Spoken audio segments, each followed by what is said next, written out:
Okay, good afternoon guys. Ayan. Update lang po tayo sa kamatis farming. Ayan. Sa isang mapagpalang araw po sa lahat. At ayan, sa hindi pa nakapag-subscribe, subscribe na po kayo. At search nyo lang ang George Manato. Ayan. So sa Facebook, pumunta rin po kayo at meron din tayong ina-upload doon. At para makita nyo yung mga ginagawa nating video. So isa guys sa dahilan kung bakit nandito tayo ha.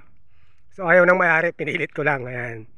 So ayaw nilang ipapaalam yung lugar at yung nagmamay-ari nito. Ayan.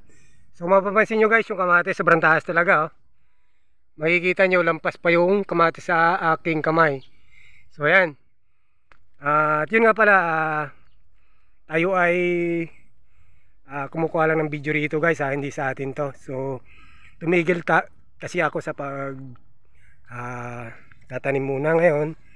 At baka sa susunod ng mga buwan o mga araw siguro tayo ay babalik sa farming. Ayan. So tayo ay nakiki-video na lamang muna. Ayan. So guys, nag first harvest na sila ngayon.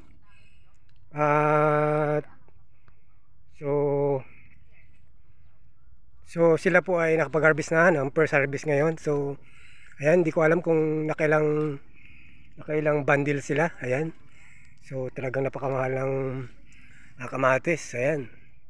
So isa po sa dahilan na talagang napakaganda.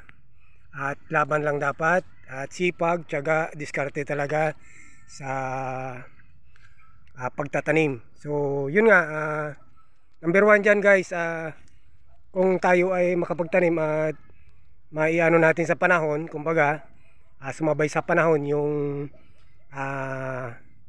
pagmahal, kumbaga timing sa pagtanim, timing sa presyo. Ayan. So talagang napakaganda.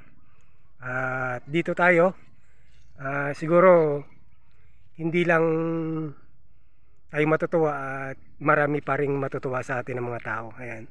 So syempre isa doon sa dahilan yun na tayo mayroong tinanim at sila ay matutuwa. So ayan guys, at dito ay hindi sila nagkuha na ng mga dahon. So ayan oh. So medyo nagkaroon ng bacterial wilt yata to. Ayan oh. Medyo hindi nagapan yung mga dahon, medyo ano na. Pero kitang kita naman yung bunga. So syempre kung tatrabahuin pa nila yan, so magastos pa. So kahit hindi naman siguro tatanggalin yung dahon, kitang kita naman yung bunga niyan. So ayan, papasilip lang natin at ipapakita natin. So magko-comment guys sa ano dyan ha. So yung lugar po kasi ayaw nilang ipaalam at yung nagmamayari nito. Ayan. So kasi nga mabubulabog sila, baka pupuntahan ng mamimili.